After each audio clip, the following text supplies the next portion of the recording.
ले जाए जाने कहाँ हवाएं हवाएं ले जाए तुझे कहाँ हवाएं हवाएं बेगानी है ये। কক্সবাজার গিয়ে কি কি করলাম তার আরেকটি ভ্লগ নিয়ে আপনাদের মাঝে চলে আসলাম। তো ঘুম থেকে উঠে ফ্রেশ হয়ে ব্রেকফাস্টে চলে আসলাম। যেহেতু বুফে ব্রেকফাস্ট ছিল তাই আমাদের টাইমলি আসতে হয়েছে। দেন ঝটপট করে আমরা ব্রেকফাস্ট সেরে নিলাম, কারণ সারাদিন আমাদের অনেক ঘোরাঘুরি করতে হবে। জলতরঙ্গ হোটেলের চারপাশের এনভায়রনমেন্টটা অনেক সুন্দর ছিল, যেখানে গেলে মনটা আপনা আপনিই ভালো হয়ে যাবে। জলতরঙ্গ হোটেলের ইনডোর আউটডোর দুটোই অসাধারণ।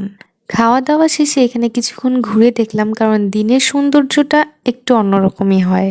আর রুফটপে ছিল অসংখ্য অসংখ্য গাছপালা, যেগুলো দেখে মনটাই সতেজ হয়ে যায়। এছাড়া ইনডোরেও একটা সুইমিং পুলের ব্যবস্থা ছিল। তো সবকিছু ঘোরা শেষে আমরা বের হয়ে যাচ্ছিলাম বিভিন্ন স্পট ঘুরে দেখার জন্য। তো সারাদিনের জন্য আমরা 1200 টাকা দিয়ে একটি অটো ভাড়া করে নিয়েছিলাম বিভিন্ন স্পট ঘুরে দেখার জন্য। এখানে চারপাশের রাস্তাগুলোর দৃশ্যও মনোমুগ্ধকর। এক পর্যায়ে চলে আসলাম আমরা ইনানি বিচে। আমার সবচাইতে ভালো লেগেছে ইনানি বিচে। যদিও উত্তপ্ত রোদ ছিল, তাই একটু ছাতার নিচে বসে রেস্ট নিচ্ছিলাম। এখানে আমরা হিমছড়ির উদ্দেশ্যে যাচ্ছিলাম, যেতে যেতে কিছু পাহাড়ও দেখে নিলাম। অবশেষে চলে আসলাম আমরা হিমছড়িতে। তবে এতগুলো সিঁড়ি দেখে ভাবছিলাম কিভাবে উঠবো। শুনেছি আগে নাকি সিঁড়ি ছিল না, পাহাড় বেয়েই উঠতে হতো।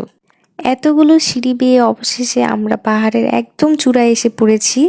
আর এখান থেকে পুরো মালদ্বীপের ভিউ পাচ্ছিলাম। এখানে কিছুক্ষণ দাঁড়িয়ে দাঁড়িয়ে প্রকৃতিটাকে উপভোগ করছিলাম।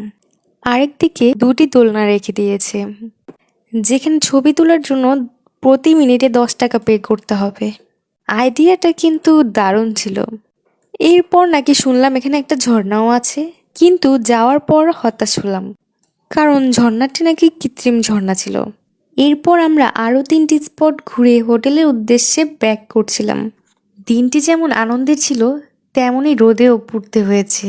সো আজকের ভিডিওটি এই পর্যন্তই। আমার ভিডিওটি ভালো লাগলে অবশ্যই পেজটিতে একটি লাইক এবং ফলো দিয়ে পাশে থাকবেন।